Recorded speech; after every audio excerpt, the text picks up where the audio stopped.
Let me send you to sleep. Heads up, new job just came in. Let's hope it's fun this time.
He's fast. He came out of nowhere and vanished. Left Left countless fallen enemies in the blink of an eye. Wow, unbelievable! I'll tell you more about them some other day. Miss, please tell us more about the mysterious Shadow Blade now. When Nino gets back, I'll tell you more.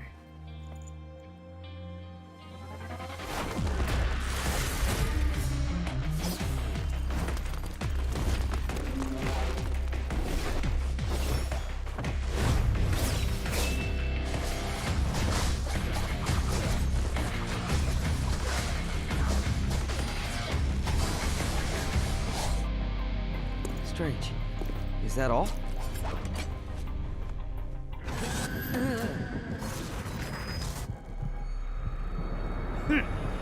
Rat. It's not over yet!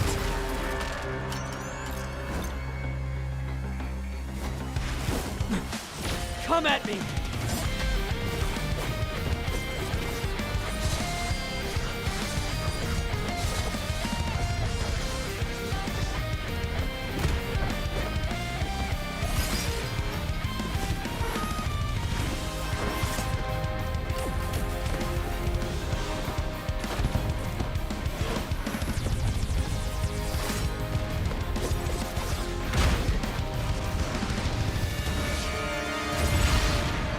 Just give up. No one leaves the Eagle Nest alive. No!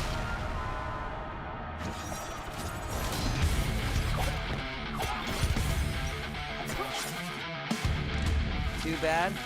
I'm the exception.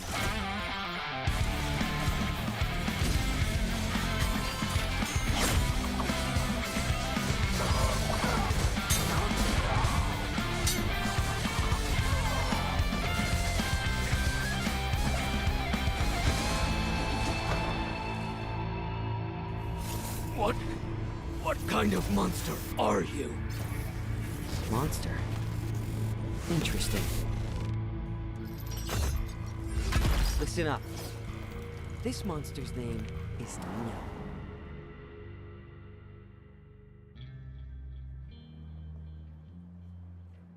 Hey, look! Nino's back! Oh, yippee!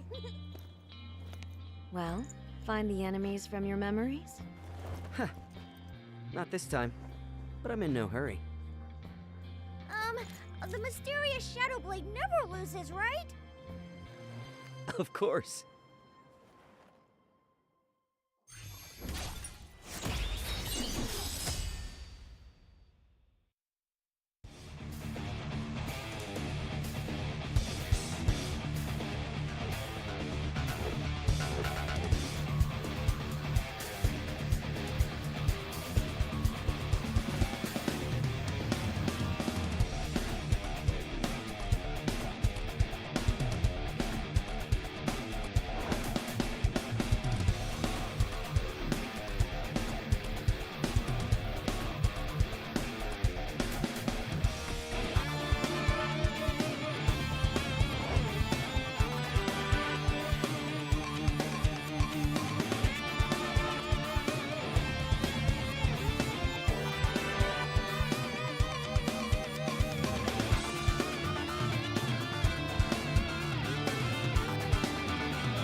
He's fast. He came out of nowhere and vanished. Invisibility. Left countless fallen enemies in the blink of an eye. Wow, unbelievable! I'll tell you more about them some other day. Mist, please tell us more about the mysterious Shadow Blade now. When Nino gets back, I'll tell you more.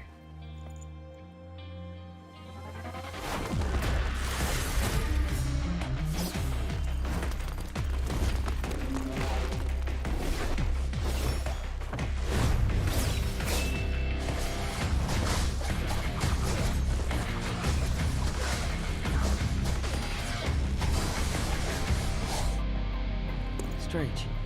Is that all?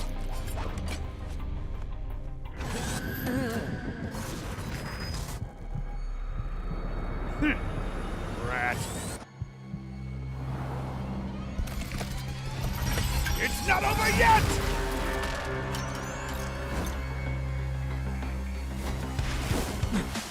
Come at me!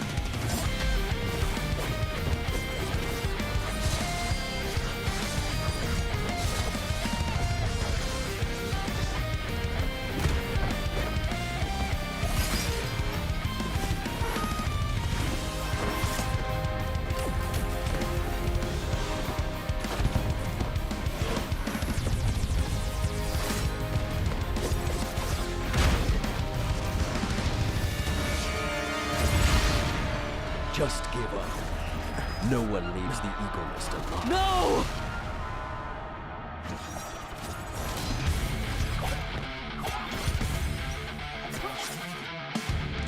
Too bad. I'm the exception.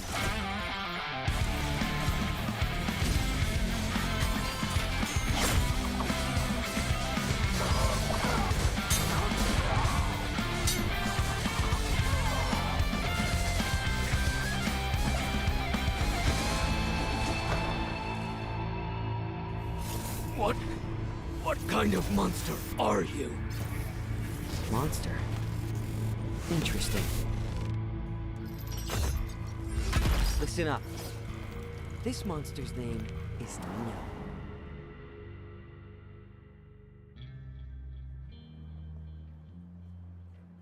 Hey, look! Nino's back! Oh, yippee!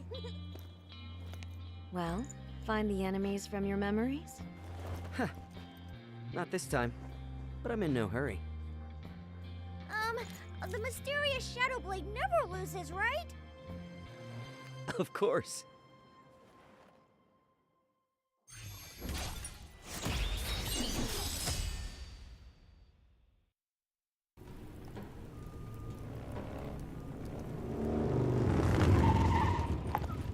Huh?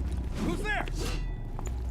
So, this is my stage, Well then, let's dance.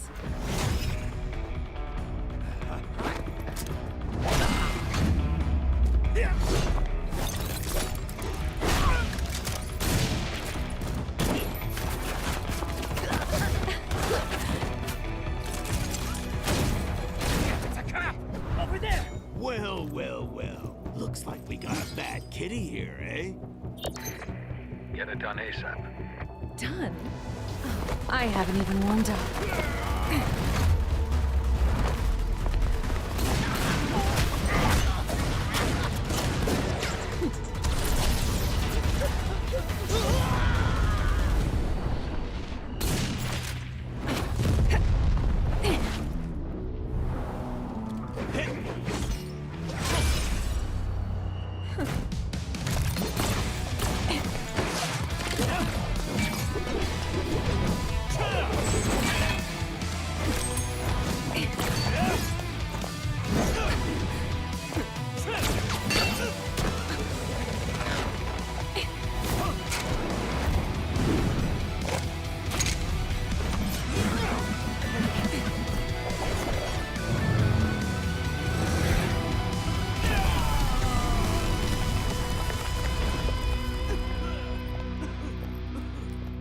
Tired already?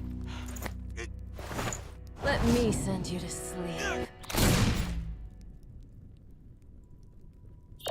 Heads up, new job just came in. Let's hope it's fun this time.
He's fast. He came out of nowhere and vanished.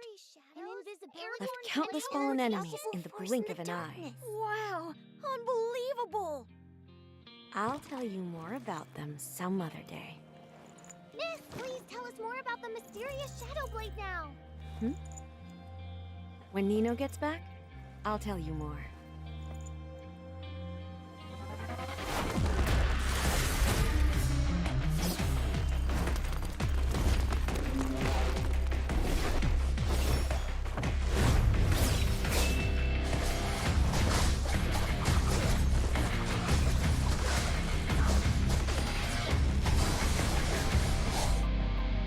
Strange. Is that all?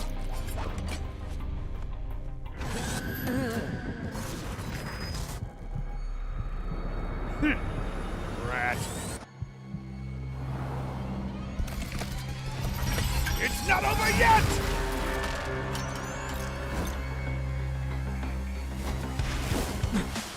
Come at me!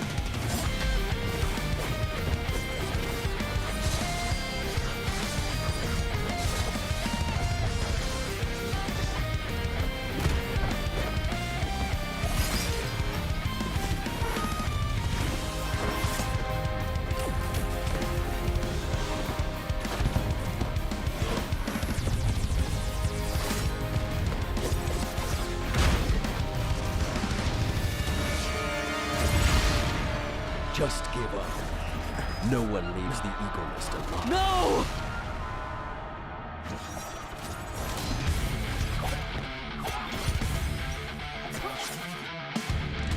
Too bad.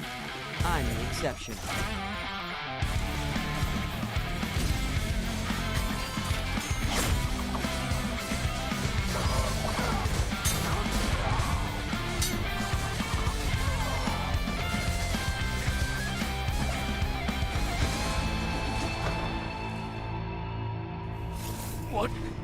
What kind of monster are you? Monster. Interesting. Listen up. This monster's name is Nino.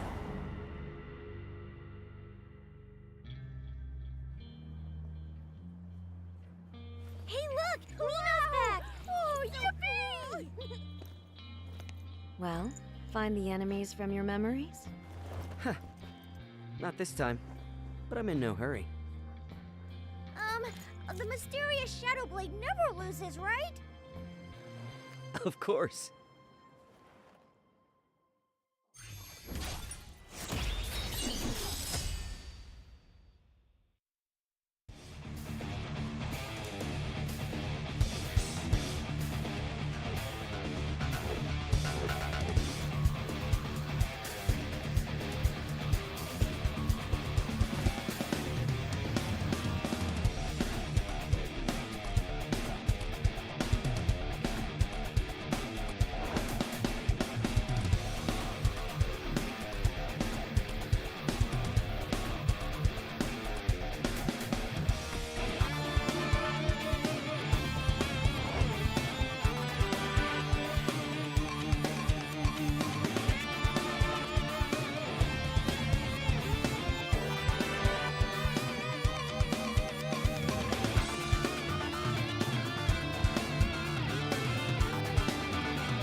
fast. He came out of nowhere and vanished.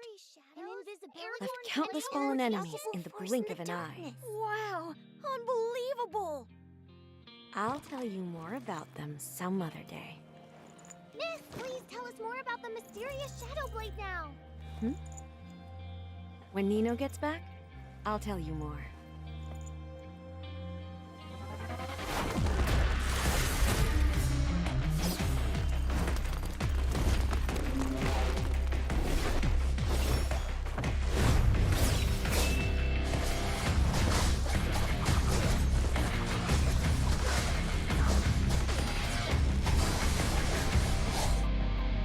Strange.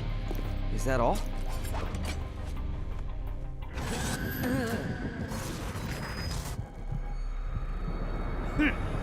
Rat. It's not over yet!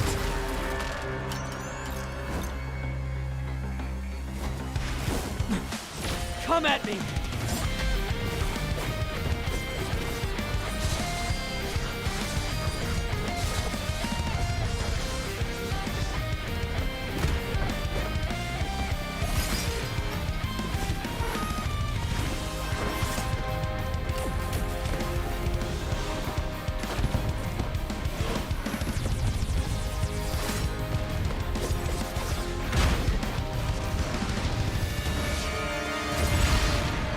Just give up. No one leaves the Eagle Nest alive. No!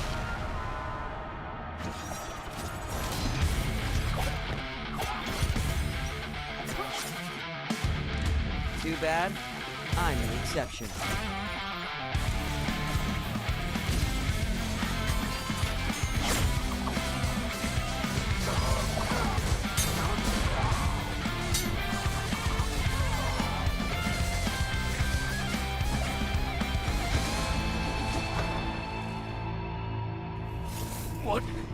What kind of monster are you? Monster? Interesting. Listen up.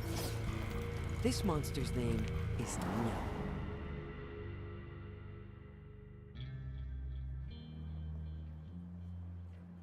Hey, look! Nino's back! Oh, yippee!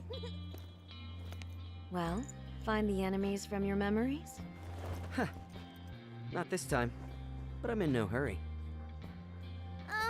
The mysterious Shadow Blade never loses, right?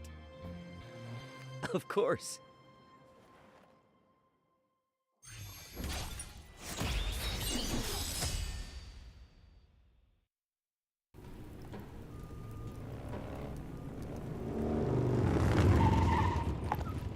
Huh? Who's there? So, this is my stage, Well then, let's dance.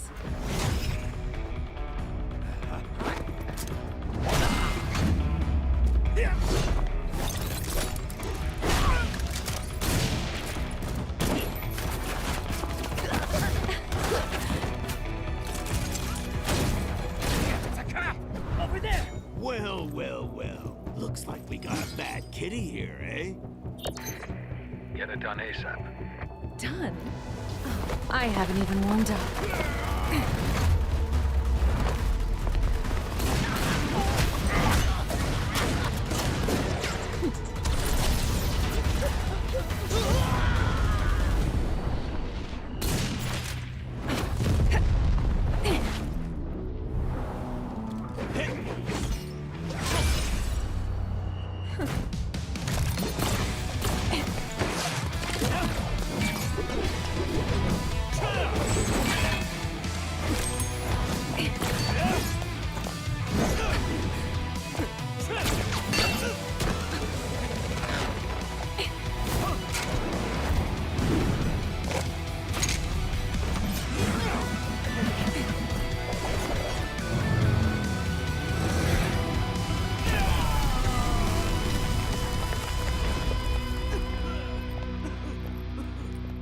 Tired already?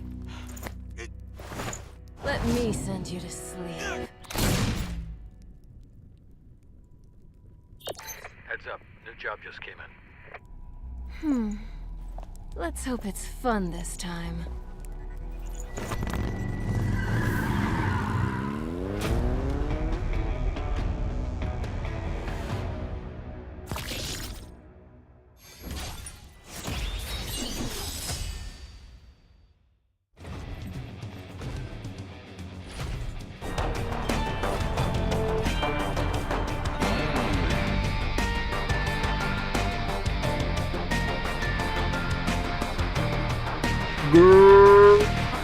Greetings, ladies and gentlemen, boys and girls, everyone watching live.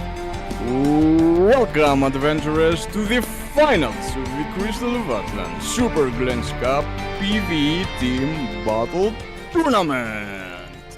I am your caster for tonight, Woods, and we got the honor to have with us the one and only, the champion, the best player, one of the best player from NA.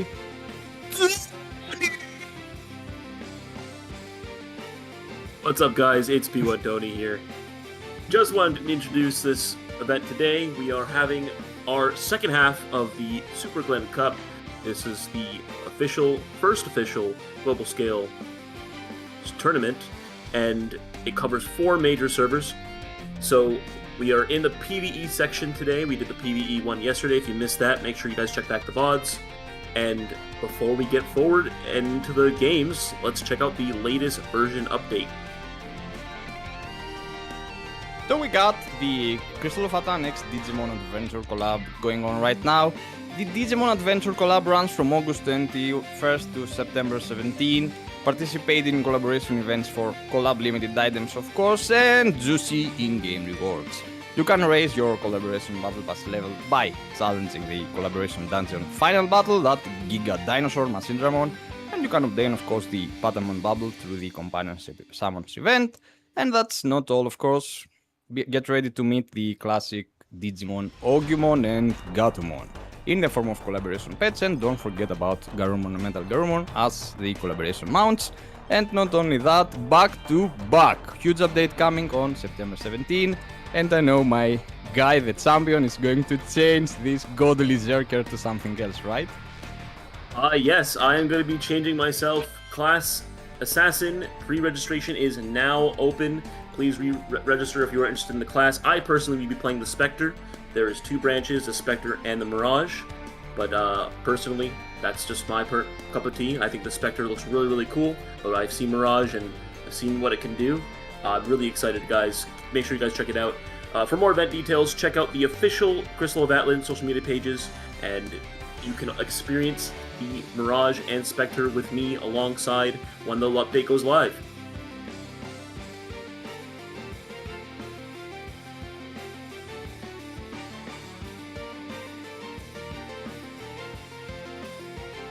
Dear Adventures, Quest of Athens Super Glenka S1 will officially kick off on August 2nd across 4 regions: Claudius, Ophelia, Polonus, and Meradia.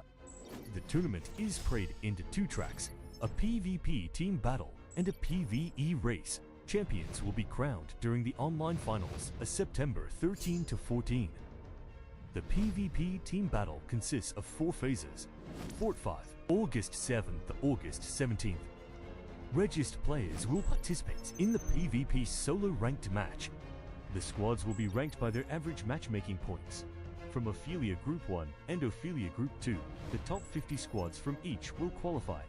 For other regions, the top 100 squads will advance. Promotion round, August 21 to August 27. Qualified squad players will participate in PvP team ranked matches. Squads will be ranked by their average matchmaking points. The top 8 squads from each region will advance to the next stage. While for Ophelia, Group 1 and Group 2 will each have their top 4 squads qualify. In elimination round August 30 to September 7, the qualified squads will be divided into 2 groups, competing in a round-robin BO3 points match within each group. Using the PvP team mode, the top 2 squads from each of these 2 groups will then advance to a BO5 elimination round, where they will cross-play. The winners of these 2 matches will qualify for the finals. Online finals.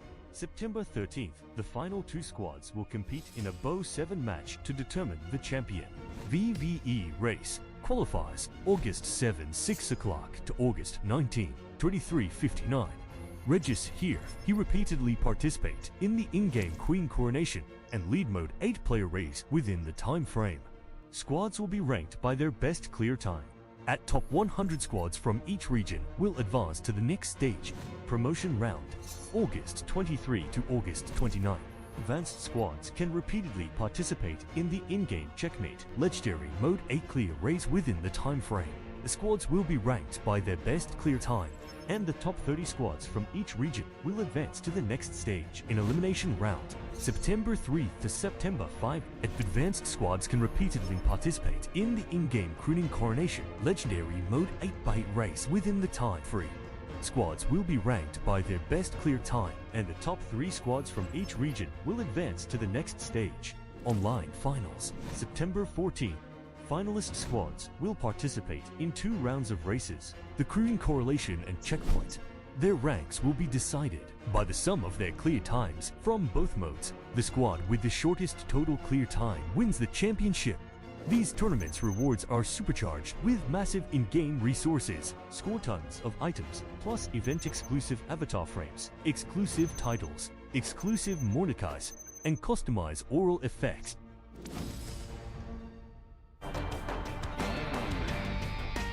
And just getting into the reward section here, we've gone through 4th and 8th place already have been sent out, but we are focused today on the champion, first runner-up, and second runner-up titles today.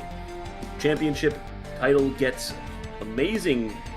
The championship title there, customized aura and 60 Adore summons, as well as the deluxe physical bundle. There's also a physical bundle for the first runner-up, as well as a customized aura, red moniker, and another first runner-up title, as well as 50 summons. And of course, for second runner-up title, we have a second runner-up title and 40 summons, as well as a third place physical bundle with a customized aura. Pretty good rewards for the day. Let's see who gets what today at the end of the day. Well, you snagged yours, right? And let's talk about teams and the tournament format details for the day. We got 3 teams competing in today's PvE race finals, and those teams are as follows. We got Team Prismatic, Team Mist Ults, and Team Ventus, of course. Each team must complete the Queen Coronation and checkmate race challenges within the specified time, with 1 challenge attempt only for each mode, so everything is expected for the day. After 2 rounds, the team with the shortest total, fastest clear time will emerge as the winner. And in the event of a tie, if that happens in total faster clear time, the team with lower total squad power will win the tournament. And of course, snag all those juicy rewards. And we also have to acknowledge our PvE Championship prediction event. So we have Prismatic really taking all of the predictions with 7,665. Cheers, with Mist Ults in second place with 58 and Ventus with 16. We'll see if we have another upset just like yesterday, but that will soon be told in a few moments. Never underestimate the underdogs. You never know what might happen. They only have 1 chance, and if they screw it up, everything is possible in this fight. And since we're speaking about surprises, I think we are very close to drop our first pure gift pack. I guess it's about time, and probably we'll see it right now on the screen. Alright, guys, 3 juicy rewards. As it happened with the PvP tournament, we'll have a lot of juicy rewards today, so make sure you stay tuned within the live. 3 more will drop until the end. The first one is join the race 1, so make sure you log into the game, drop the code, and enjoy the greatness of rewards. We don't know what it's there, so you can spoil us in the chat later on after you claim the rewards. And be sure to stay locked in the stream until the end of it while witnessing the glory. Take home the rewards too. Right, without further ado, finals are about to start. Make sure you guys claim that reward in the code redemption section in game, and let's jump in. So, first up, we have Team Prismatic. We can see all the boys and girls here: TTV, Eidos, Scorpy, Aconid, Sarah, Dot, Bak, Tybal, of course, Etku, K Panda, my boy, shout out to you, my man, Kiari, and Roadkill. Those 8 will compete for the first round. The first match is, if I'm not mistaken, is Queen Coronation. So they are already in, and back to you, Johnny. Okay, so Queen Coronation is about phasing the boss as fast as you can. Getting to this first phase here, 1,000 bars. The cap is 900. Let's see how fast this first team gets their boss down to 900 bars, where it locks out the first mechanic. Hamlet. Boss does teleport, unfortunately, losing a few seconds here. Disappoint me. Oh, teleports back. Okay, looks like we're going to get the first mechanic started. And they are going to kill the chess pieces on the board, the chess with ice blocks to the mechanic. There's one left up there. Looks like they're going to lose a bit of time on that. Okay, they managed to get it, and we are going down to 750 bars. Hopefully they can get it down to 750 before the next mechanic takes place, because that would be a little bit of a time loss. They messed up a bit on that part. Yeah, they had to deal with the chess pieces there, unfortunately. That's good for the other two teams. Yeah, definitely good for the other two teams. Might give them a chance to catch up here. The boss teleporting is really a time loss, but it looks like the team is able to phase it after this. 750 bars, the goal is here, and the boss is now phasing. For those who don't know, bosses will spawn at the sides. And it's on. On will have to be killed after they find the right chess pieces in the mini-game room here. Looks like they got all the pawn chess pieces. Now the pawns outside will be damageable. Since they had also a bit of delay within the bombs, I was expecting them to be faster than that part. I definitely agree. They could have definitely instantly phased those pawns, but they did manage to burst them down pretty quickly. Next lockout phase is 500 bars. This is all the joy of watching PvE competitions. It's one of my favorites, and I pretty much enjoy seeing bosses getting smelled. Yeah, I agree with you. Definitely. Bosses are going down a lot faster than my runs when I do them, but that's what this competition is all about. 500 bars is their goal once again. Let's see if they can get it down before they teleport again.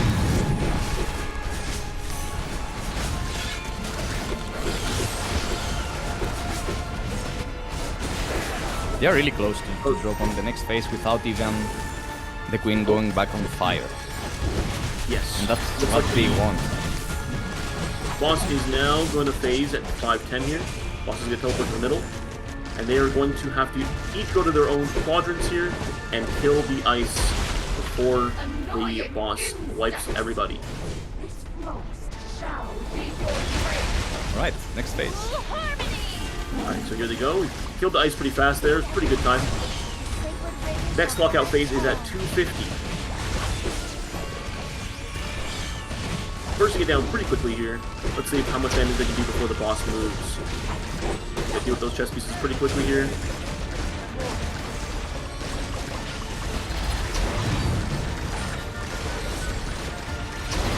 And just for everybody to know, each death is costing the team 8 seconds. So if there are any deaths on the team, there is an 8-second penalty.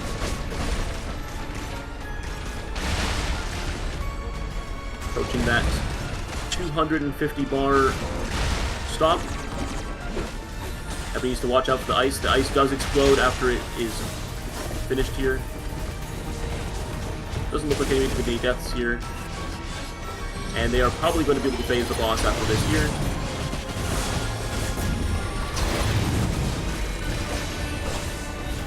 Boss is now going to phase. We are going into the second respawn of the mini bosses at the side.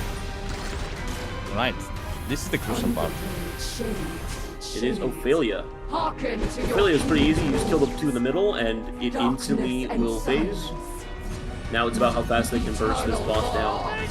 I'm wondering if that might affect the runs overall, because it's also a bit of RNG if you get Ophelia or if you get Polones.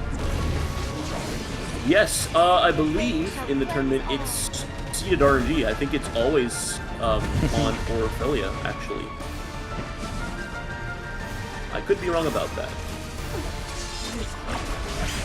Okay, they managed to get the second boss, and now we are bursting the boss down here. Boss HP bar will stop at 100. Okay, the queen is now changing to fire. Everybody needs to get up in the air and avoid the ground. The floor is lava. I've been noticing the rage piece. I don't think we had a death yet, and by dying you technically lose some seconds within your speedrun. So I didn't notice it dying, which is the most important part, rather than wasting 4 or 5 seconds in mechanics. I 100% agree. Dying is very crucial, or very critical in this race, so you really don't want to waste your lives on dying. Boss is now going to go into the final phase at 100 bars. She will now spawn her clone. Do you think they go for the clone or go straight for the boss? I think they will probably just stick on the boss here. Looks like they are. Stick on the boss. The queen is crying for help. 40 seconds, 30 seconds remaining. We're down to 20 seconds. They are a little bit behind pace. Hope they can kill this again. There we go. They are bursting it down. And the boss looks like it's going to fall. My for God. Our final time. Doesn't look like it made any deaths there. 7 minutes. Oh, they did have a few. They did have a few revivals actually. Oh, plus 40 seconds. Alright, we forgot about this specific rule that if you die, you're getting an added up on your total time based on your deaths. So they had 5 deaths, that adds up, it's 8 seconds per death, so that adds up in a total of 40 seconds. So in theory, they did 7 minutes and 60 seconds. 51 actually, 51. 7 minutes and 51. I guess they add the time beforehand. There you go. They already added the time into the equation. Their final time for that race was 7 minutes and 11 seconds. I don't think the death time is added, because it's something that they added as a rule rather than the in-game mechanic. So probably it's 40 seconds more, I guess. But we'll see later on when they do the calculation from the team behind the scenes. Yeah, they definitely will see that later on as well. Looks like we're going to be jumping into the highlights here. Let's take a look at and then after that, let's take a look at the post-game stats. Yeah, I'm so much anticipating to see that queen getting slapped.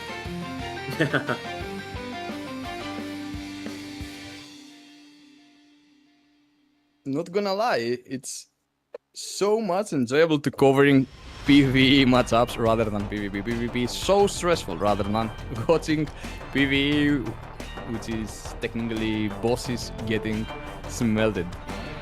I like it. I like it a lot, to be fair, and I'm very intrigued to see how the other two teams might do on the run, as the 40 seconds based on the deaths, if they actually can survive and no one dies until the end, 40 seconds are 40 seconds. It's actually a lot of time. So everything is on the table right now.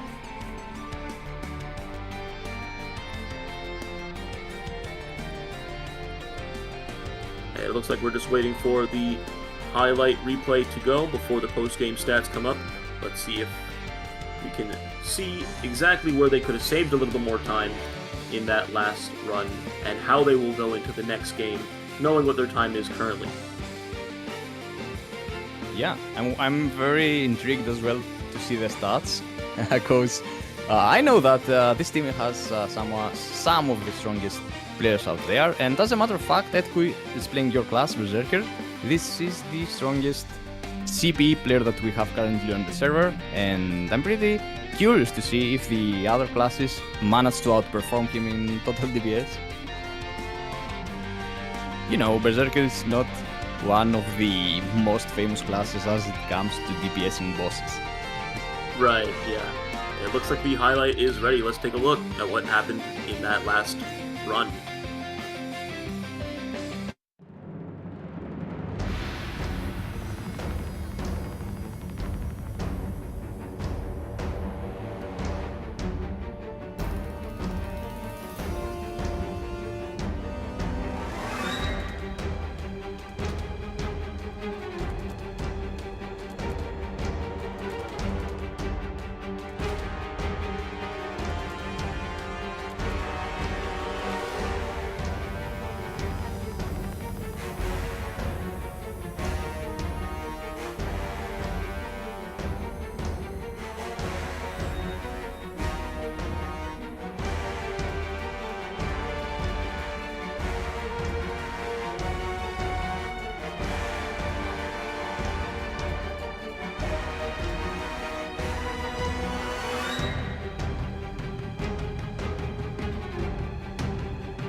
Let's take a look at the post-run statistics here. Sarah with 2.8 increased input there with some of the mechanics, phasing it a little bit faster.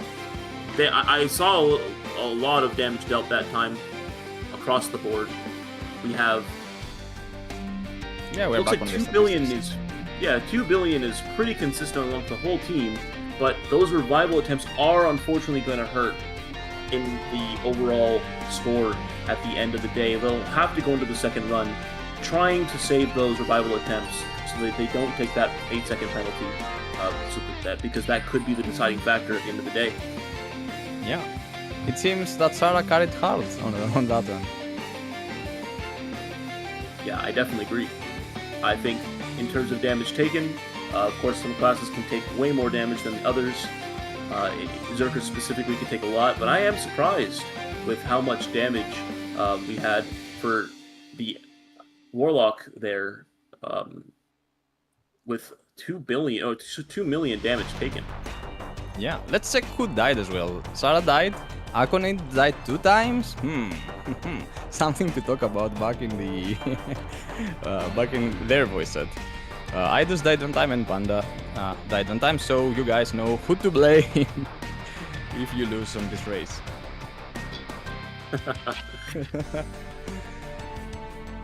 I'll see the Berserker over down there on the 2 billion as well. It was expected. I know that Cloud Strikers are one of the most famous classes when it comes to PvE damage.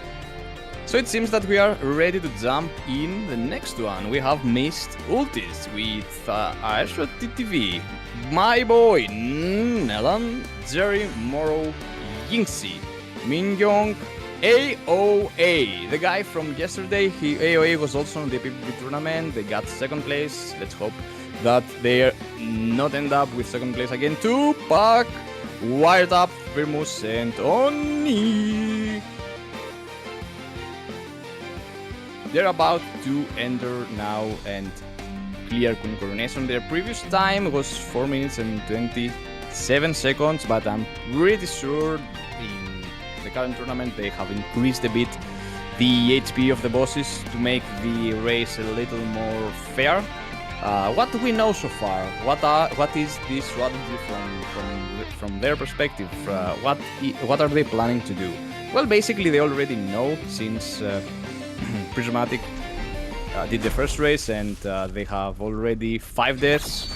They know that if they can survive, if they can keep everyone alive in this specific race, they have better chances for sure to make it for the championship.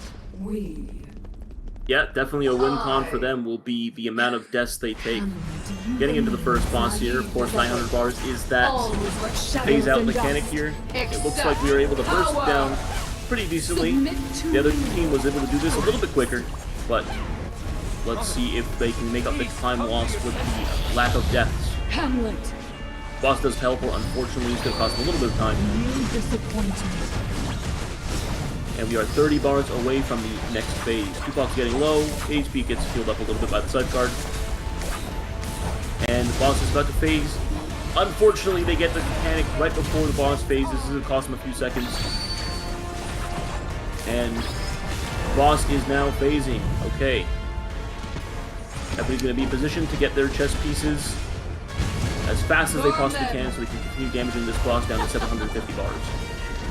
By the way, Tony, did you notice anything weird in this composition? They have a lot of warlocks, that's what I realized. And 3 Starbreakers. That's...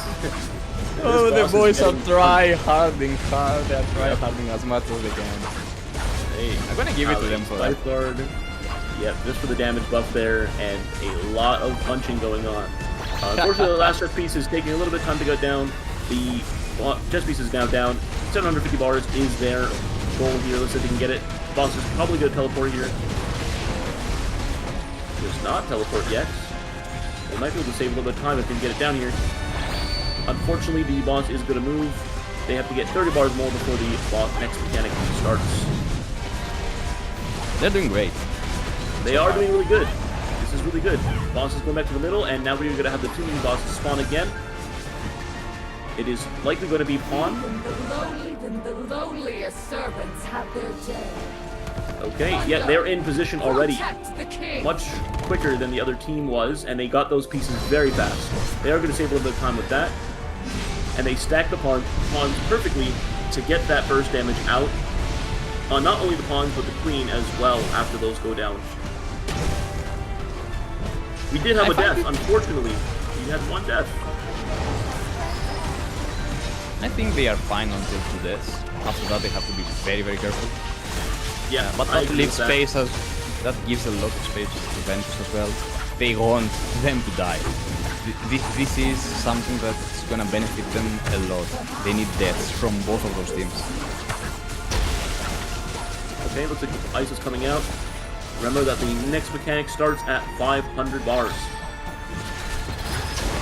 Okay, we are going to go ahead and burst this down. Also going to phase a couple more times before we can get it down to 500.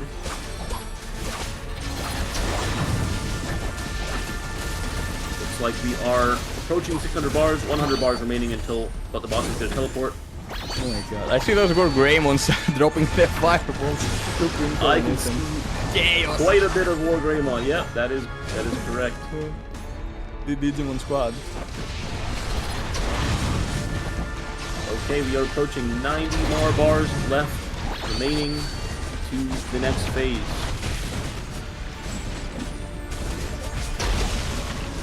Okay, they're going to have to take care of that ice first, and then I think they can burst it down from here, down to the 500. Oh, boss is going to move. Cost him a little bit of seconds here, but that's okay.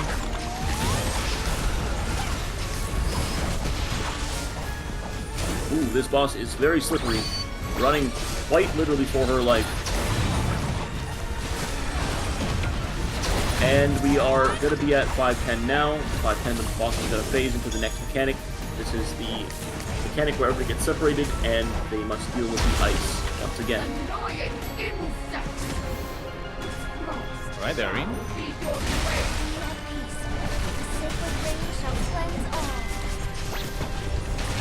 Looks like they managed to get down. The boss is now phased. Yep. I can feel the stress on them. Like, they're trying to be so perfect, not miss any mechanic, because they know that they need to be as efficient as possible for this run. Oh, we had another death, unfortunately. Yin goes down, and Min is going to be pretty low here, gets healed up, but that would be, I believe, 2 deaths. I might have missed some early in the run. Nellen's really low as well. The next phase is at 250 bars. They are trying to burst this down as fast as they possibly can so the boss can phase.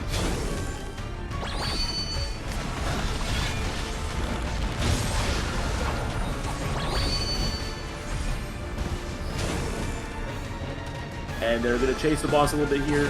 Still 100 bars away from the next mechanic. Hopefully they take no more deaths because they can really get a time save on those mechanics if they were to keep their lives intact.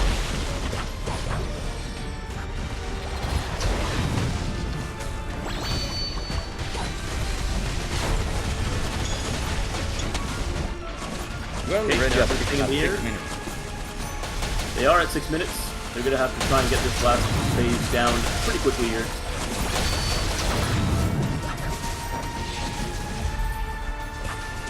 And we are 40 away from our next mechanic.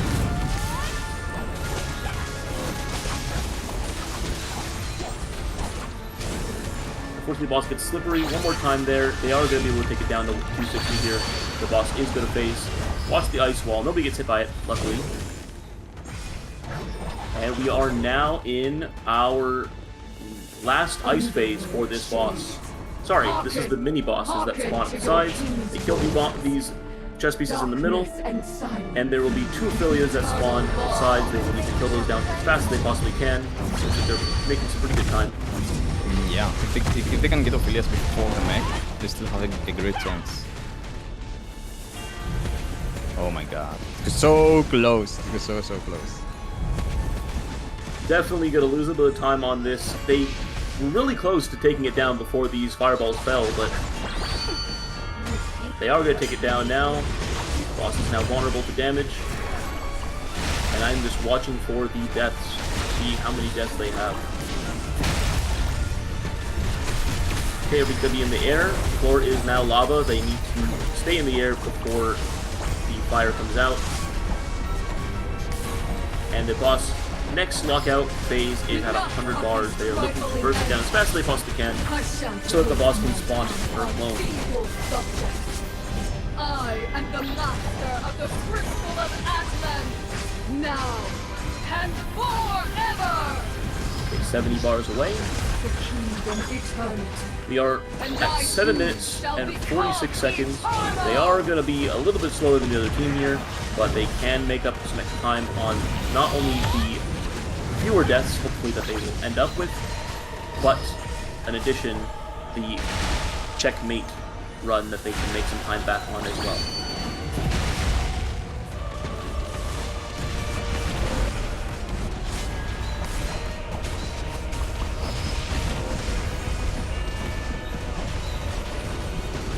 Okay, boss is going to be locked out at 100 bars here, and we are going to split the queen in half, fire and ice.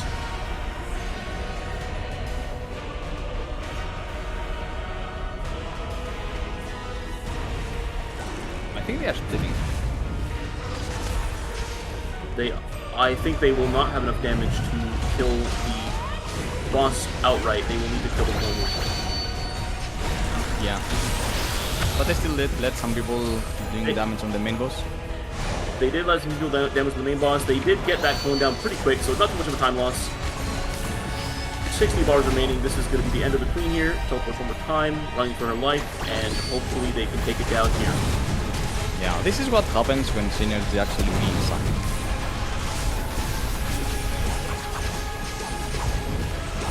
$30 bars remaining until the boss goes down. Trying to burst it down as fast as they possibly can. Boss is going to change to ice here. Clone's back up there, just going to ignore it, and we are, unfortunately, the boss teleports one more time. Gonna lose them an extra 5 seconds, but they did manage to take it down. That's gonna leave them with a time of 10 minutes. They had too many reses there. That's gonna leave them with 10 minutes and 28 seconds. Alright, so the time is being added on the total time. I checked now. Based on the revive, so the time that we have now, it's the final time, 10 minutes, and how much was it? 10 minutes and 28 seconds is what it looks like, yep. So there are 3 minutes ahead of Team Prismatic on the first round. It was a great run. Not gonna say much over here. They synergized well. I have to give it to them for the 3 Warlocks and the 3 Starbreakers. A Scytheguard always needed on the fights, and of course a Blade Maiden that does also an insane amount of damage. Congratulations, big shout out to you guys, Mist Ults. It was a great run from your side. You did everything that you could. Nothing is over yet. Still, checkmate is on the loose, and someone has to take it down. This is also technically an easier fight as it comes to revives, so probably there no one will die, and it comes down to real mechanics and where you will place your people. You know better. We'll see it from your side anyway. So we have a final 10-28. As we are right now, we only have 2 teams competed so far. Prismatic went first, they did 7 minutes and something. Now we have Mist Ults with 10 minutes and 28 seconds, and we'll move soon to Ventus. Ventus is the 3rd team that's gonna race for Queen Coronation Legend to see how much they can actually do. They have now the luxury that the first 2 teams actually competed, so they can prepare their strategy accordingly, as they know that, especially right now, if they can surpass the damage of those 2 teams, keeping their people alive will also be an insane boost to the overall time. Alright. Looks like we're gonna go ahead and jump into the highlights. Let's see what happened that run and where they could have saved a little bit of time.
And in the post-game stats, Nellen with an amazing 3.3 billion damage, no revives, definitely the MVP, saving a lot of time for his team, not only through damage, but also not taking any penalties. They did have quite a few deaths, unfortunately, but I know that as the time goes on, the battle of attrition can sometimes be lost. It looks like they were able to take the boss down with 8 revive attempts. Pretty good respectively, regardless of the deaths. I think that they did a great job. Let's see how they do in their next Hex Chest Legend run. Yeah, definitely. Nellen had the greatest damage so far, as the previous team, Prismatic, had the Cloud Striker with 2.8. So now we got the Swordbreaker surpassing that 2.8 with 3.3, which is actually insane. We got the rest of the team close to 2 billion, which is kind of balanced. And I think they had a lot of deaths in this match. It is quite normal. You're playing like Queen Coronation Legend mode in the highest difficulty that you can possibly do.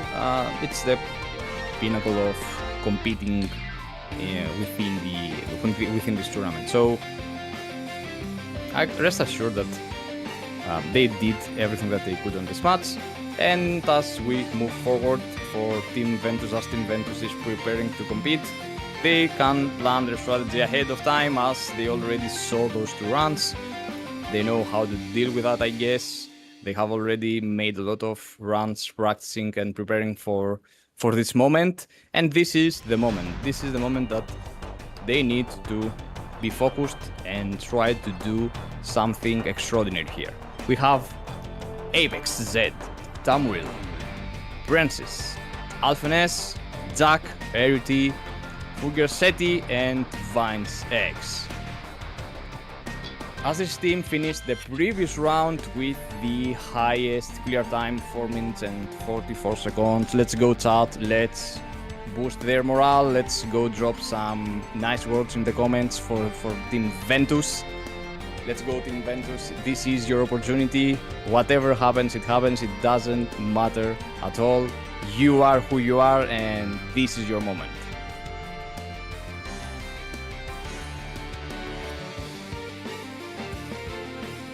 Just looks like we're preparing for the final game here for the first half of the tournament here. Waiting for the game to start. They had a very impressive time going into this run. Hopefully they can get a pretty respectable time. It looks like the deaths are going to be the deciding factor between the teams at the end of the day. So whoever takes the least amount of penalties will be really well positioned to go into the second round here. Yeah, I'm also surprised with their composition. They got 2 Zerkers, they got 2 side guards, of course the Cloud Striker. 3 side guards. Oh. Yeah. Maybe they know something that we don't. I can understand the, having 2 side guards, but isn't like an extension to have a third one? I do think it's a little bit of a stretch to have a third one, but one of those side guards might be really high damage, so it would have been worth taking that side guard over another DPS. They also have a Bounty Hunter, which, for those who know already, Bounty Hunter can use their ultimate to freeze the boss in time, saving them some grief when it comes to the boss teleporting around, which potentially could be a time saver for them as well.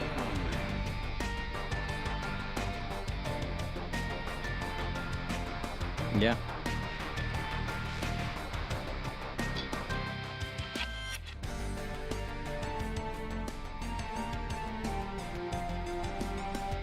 So as the team is preparing for the run, I also want to mention the fact that Prismatic also was running 1 gunner, and I feel that this class is a little underestimated in terms of PvE damage overall.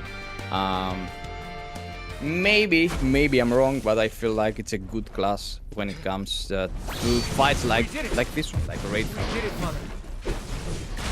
Definitely agree. Jumping into the third match right here.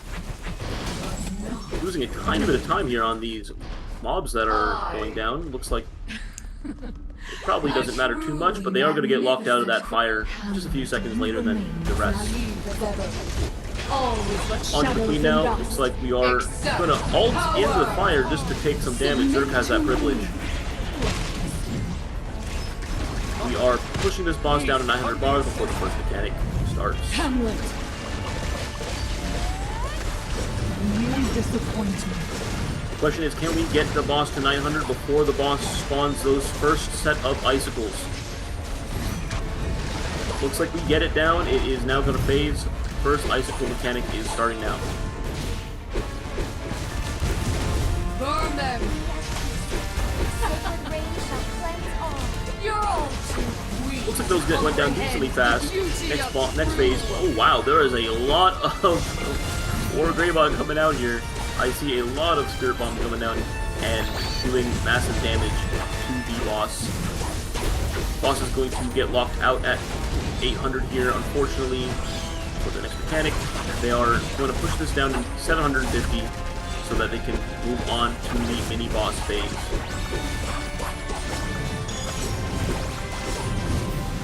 Oh, looks like we took 1 death there. That is very unfortunate. Those slashes are deadly.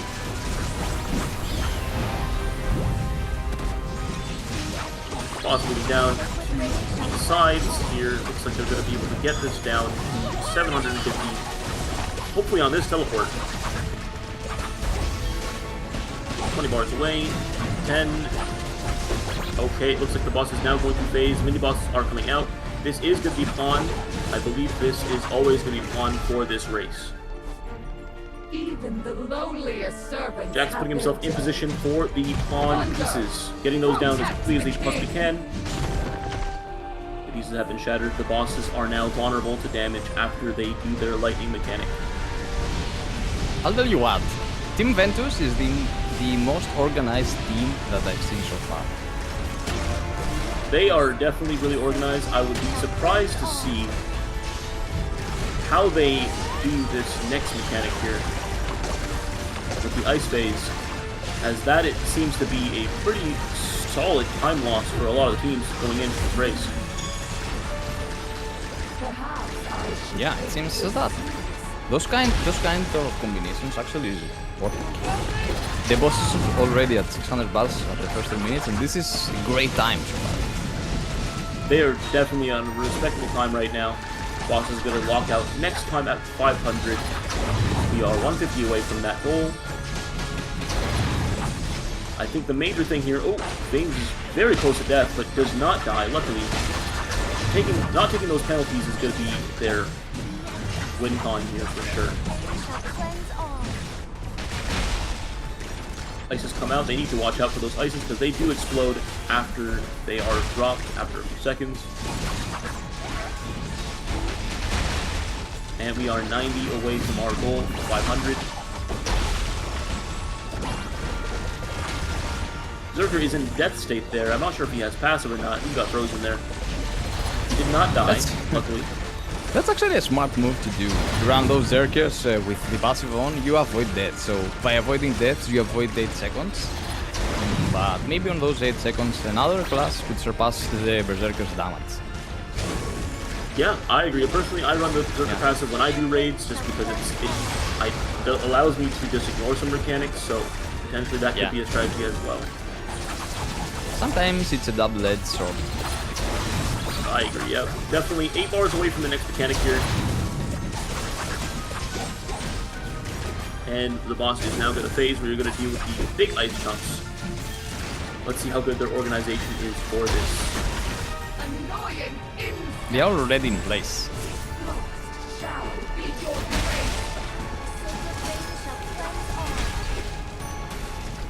One ice piece left up. They finally got it. Boss is going to lock out at 250. Quite a little bit of a way to get down to that goal, but they are bursting it down pretty effectively here. A lot of ultimates are coming out. I see Boss is now phasing to the icicles.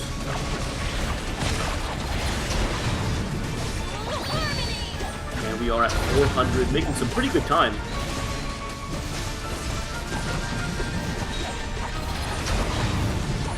Yeah, they're doing great. They're doing a really good job of avoiding those big ice slashes. They do one-shot you if you are not careful. I do believe they didn't know Jack did go down. Unfortunately, Jack did go down there. No Zerker passive. Come on, Jack. Don't let us down, Jack.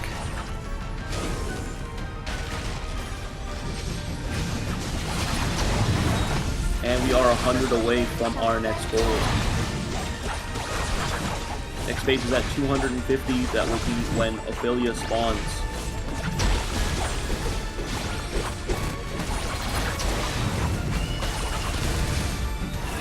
He's taking a lot of damage here. Unfortunately, stepping into the ice there does take for some pretty high DOT. Ice wall, need to watch out for that mechanic. It does kill you if you get caught. Okay, we are 50 away from our goal. 250 is the next phase. Again.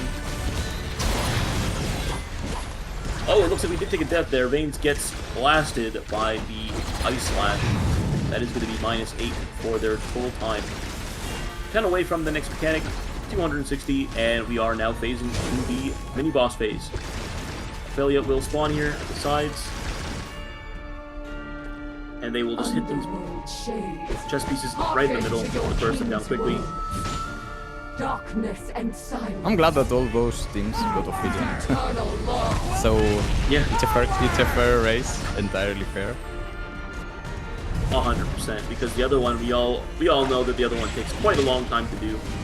Yeah. I don't know if you can phase it out before it starts spinning, but for sure you can do that with Ophelia. Yes, you definitely can with Ophelia. They are bursting down the second boss here. After this goes down, they are going to be bursting this boss down to 100 bars. They are at 7 minutes already. Unfortunately, a little bit behind schedule, but they are doing fantastic for their hour, and I think they have a very respectable time going into this next race so far. Let's see if they can close it out strong.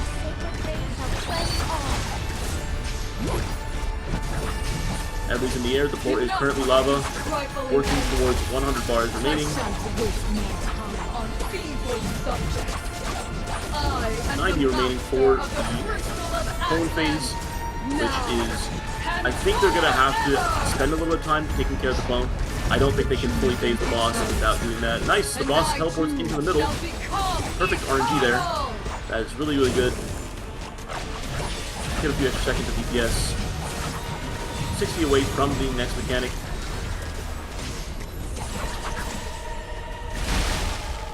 They gotta watch watch the sky here. They gotta watch the ice. It does explode. It does do a lot of damage. And we are 30 away, back in the air. The floor is lava again. 20 away from the clone phase. They're going to push it here, it looks like. And the boss is now facing the final phase of the boss fight.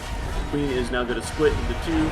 They're going to have to deal with the clone. I don't think they have the damage to deal with just the main boss herself. If I was them, I would risk it here and go for the boss straight. If they do, that could be a play for sure. We had 2 deaths there, unfortunately. Another 3rd death looks like quite a few deaths on that mechanic. But they are going to try and burst this boss down. Yeah, I think it's a correct move. Either it's all in, either you will accept your defeat, as they have already 4 deaths from ults. So this is the play here, definitely. You have to 3 seconds remaining. They are, unfortunately, looks like the boss is going to phase. They are going to get the wipe mechanic. That's really rough. Their entire team is going to take a death there. That was bad. And that is very unfortunate. They are going to take a really hefty time loss for 8 deaths there. But they do close out the fight. 15 reses, that is 2-minute penalty. Total time of 11 minutes. Well, that thing in the end was kinda of a huge slope, as everyone died, so automatically they got like 8 deaths, so it's almost a minute. But at least I have to give it to them for trying. That was the play for sure. They knew that they were behind in time, so they had to take action and try to take the boss as fast as possible. That would gave them a chance to be actually competing for at least the 2nd place, as the first team has done like 7 minutes, which is crazy. Anyway, big shout out to Team Ventus for this run.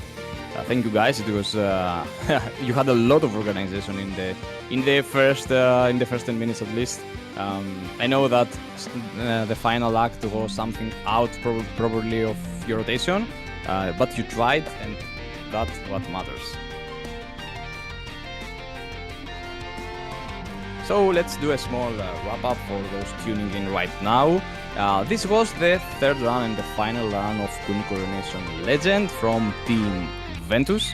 It was a very cool run. We had also Team Ults competing and Team Prismatic. They run already. We have Team Prismatic leading the race with 7 minutes and something. We have Team Ults going seconds, Mist Ults with almost 10 minutes and something, and Ventus now on the 3rd place for the first run with 11 minutes and 38 seconds.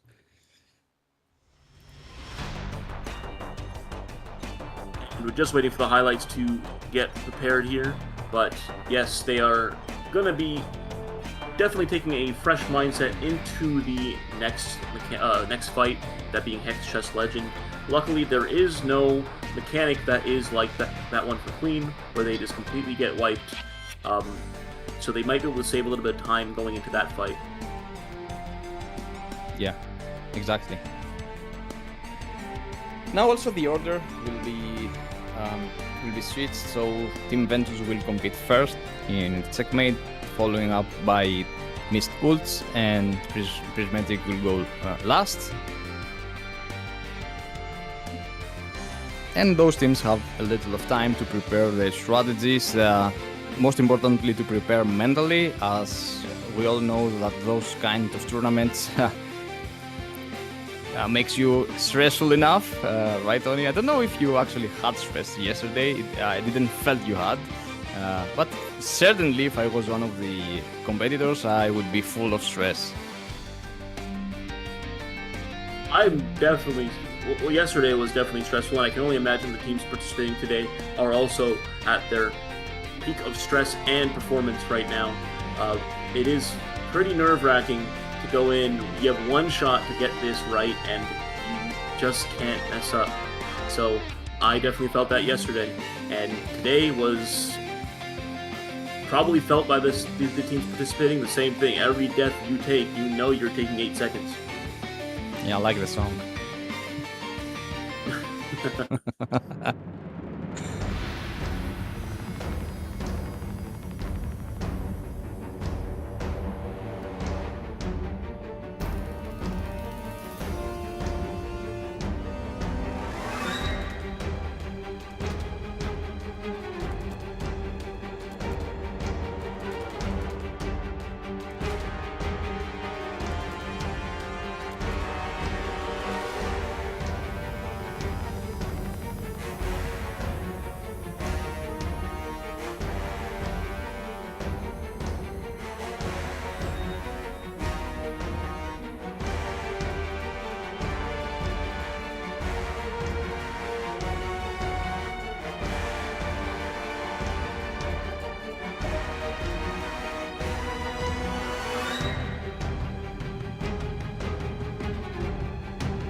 Alright, and just as a little bit of a summary for that game, again, they had 15 deaths, unfortunately taking quite a penalty.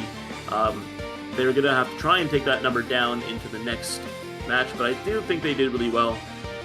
We do have one additional viewer code to redeem, so make sure that you guys log in and redeem that. It would be right at the bottom there, underneath myself and Woods' name. Redeem that before we go. We're going to go ahead and a little bit of a 10-minute break here, so redeem those rewards, let us know what they are, and we will see you guys in about 10 minutes. Enjoy the break, guys, and see you soon.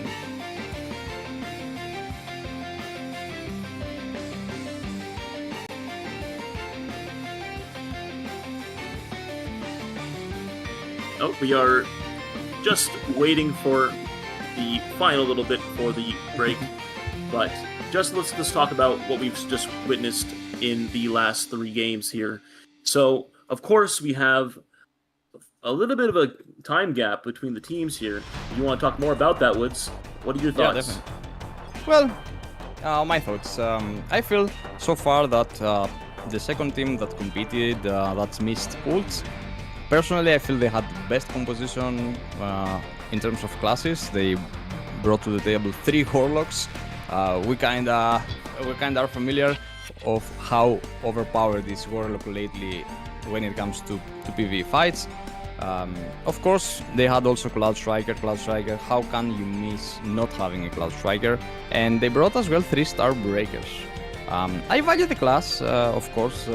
It brings a lot within those fights. However, I do want to mention that Team Ventus, this is how it felt, had the best organization when it comes to when the people have to move and prepare for the next mechanic, or when to move and before the phase even begins. I liked that so much, a big shout out to them for that. And of course we have Prismatic that had the biggest damage on the table, and of course it seems that having a lot of damage helps on those fights. They do had though Cloud Strikers as well.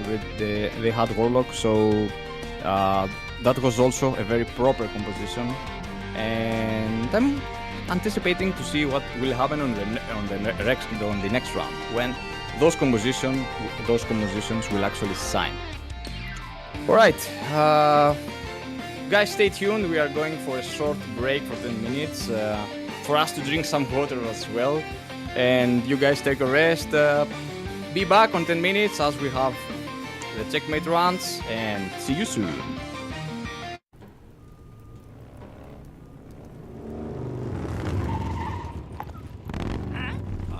Who's there? So, this is my stage, hmm? Well then, let's dance.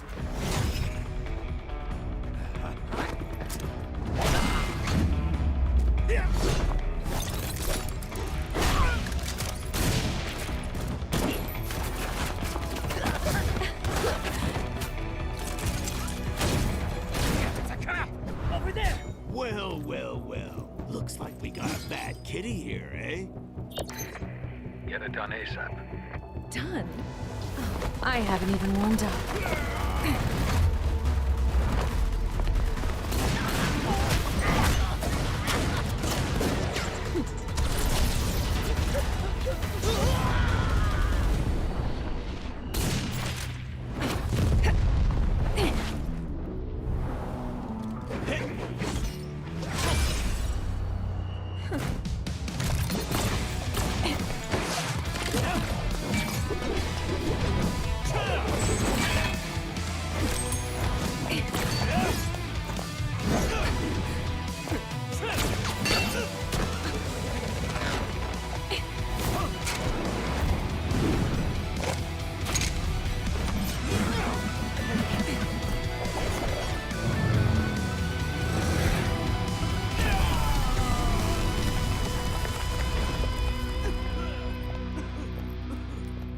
Tired already?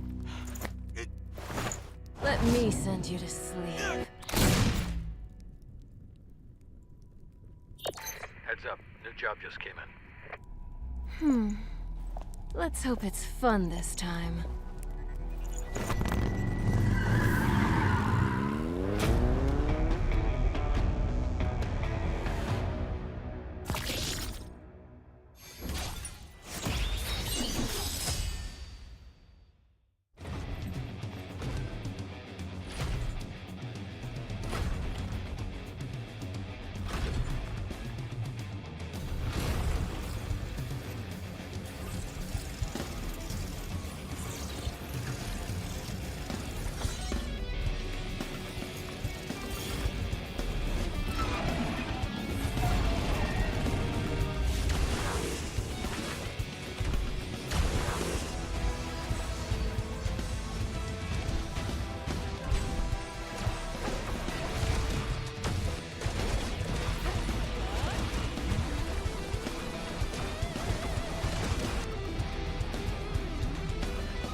fast. He came out of nowhere and vanished.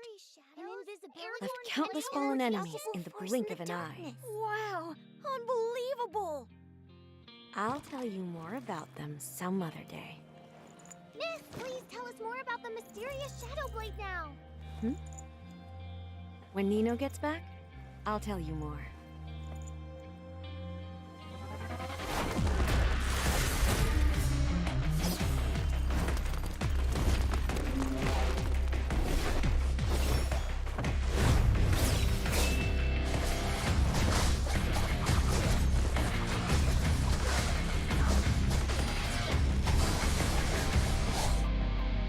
Strange.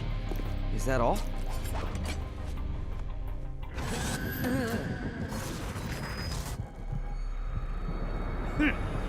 Rat. It's not over yet!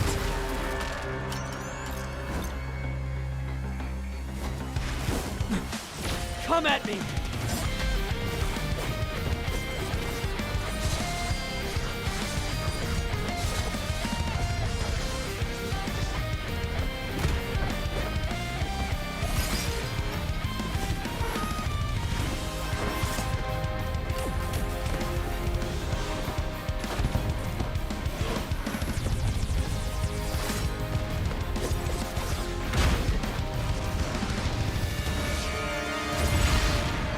Just give up. No one leaves the eagolist alive. No!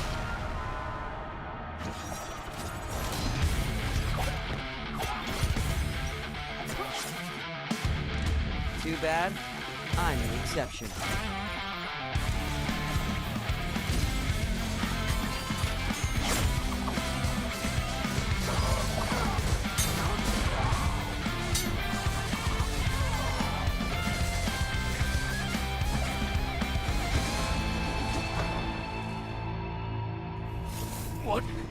What kind of monster are you? Monster? Interesting. Listen up. This monster's name is No.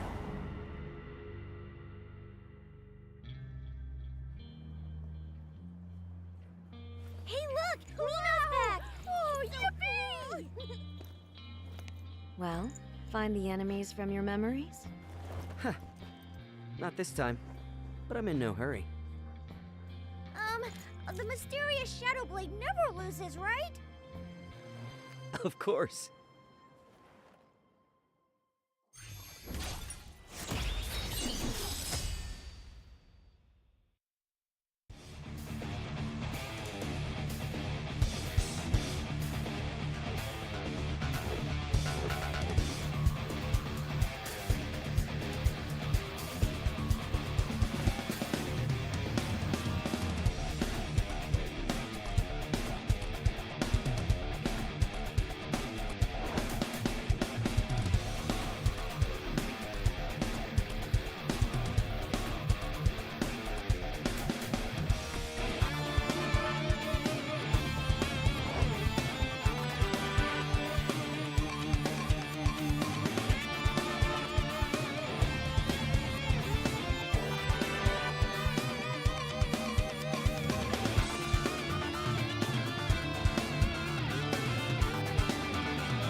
welcome back, adventurers tuning into the stream. This is the Crystal of Atlan Super Glen Cup PvE race finals. I am your caster Woods. We have with us the champion of yesterday's tournaments, P1 Tony, and in the just concluded first half coronation race, here are the current race rankings.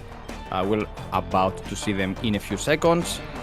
For those that tuned right now in the stream, we already had the coronation race. All of the teams competed, and we have Team Prismatic on the lead with 7 minutes and some seconds, following up by Mist Ults with 10 minutes and some seconds, and Ventus coming up last with 11 minutes and some seconds as well.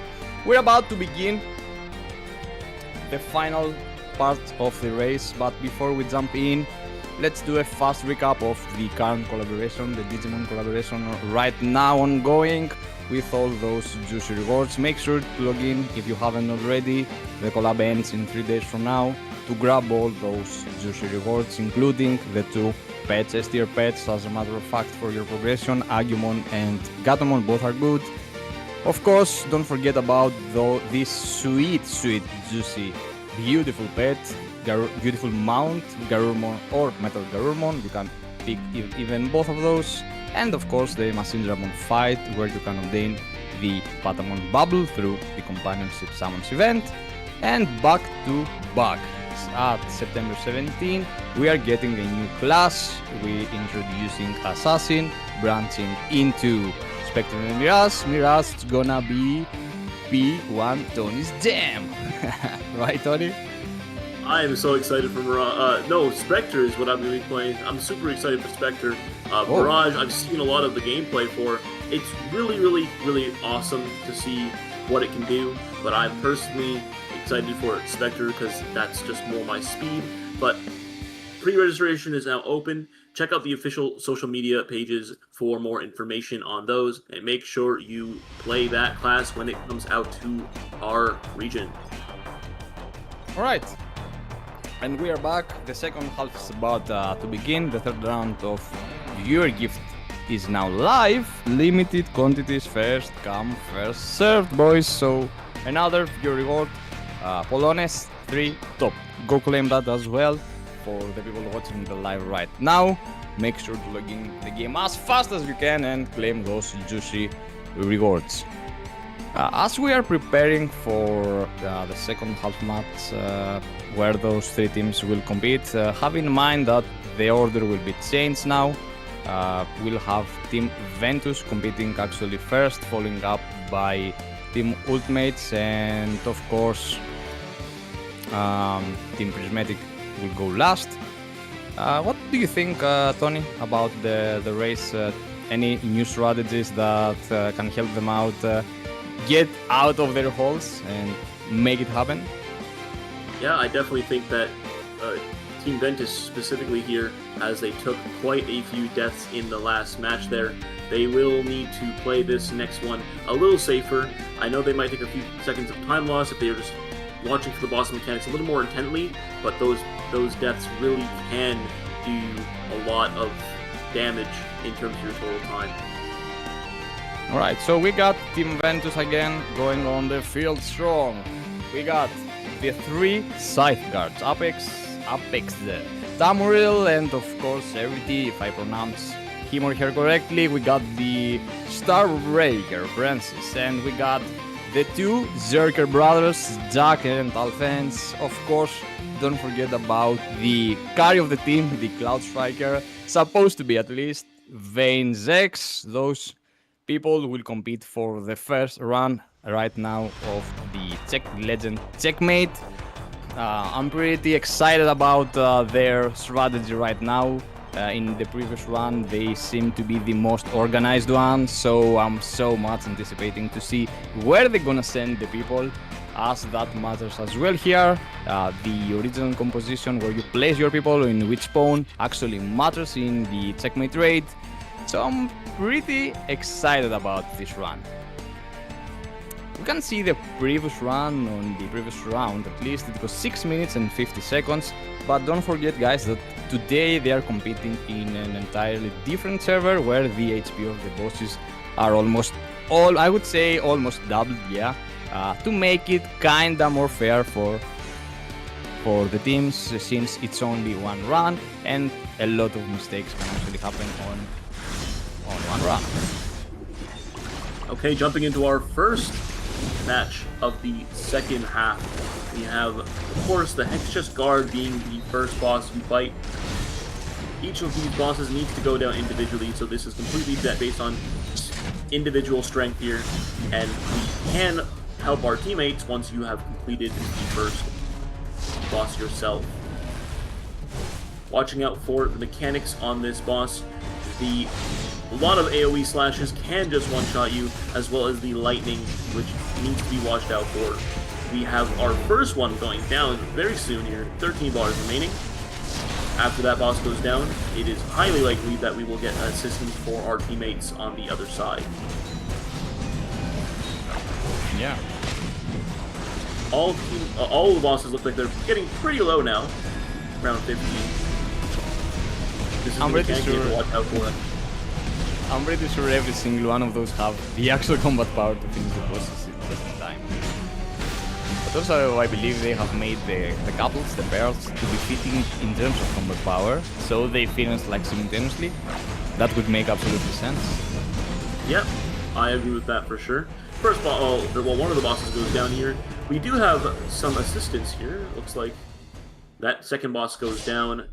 Where it looks like we're going to be wrapping up on the first boss pretty soon here. Yeah, we do have assistance coming in.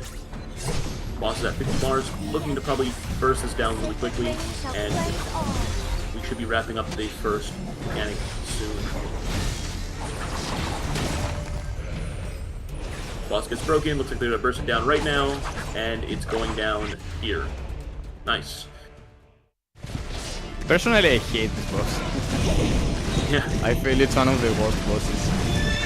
Leotin is very difficult. They do get the trip there, and it looks like on the other side with Ophelia, we have that mechanic going to phase as well. They need to kill the orb before the boss can go to the next phase. Yeah, Leotin is almost 200 plus HP, so I guess they will all their end Leotin after to help them. It's gonna be an unavoidable situation. Yeah, typically Leotids does go down first in an even run, just because of the lockout mechanics that Ophelia does have. So we will see how much health is remaining for them to take down afterwards.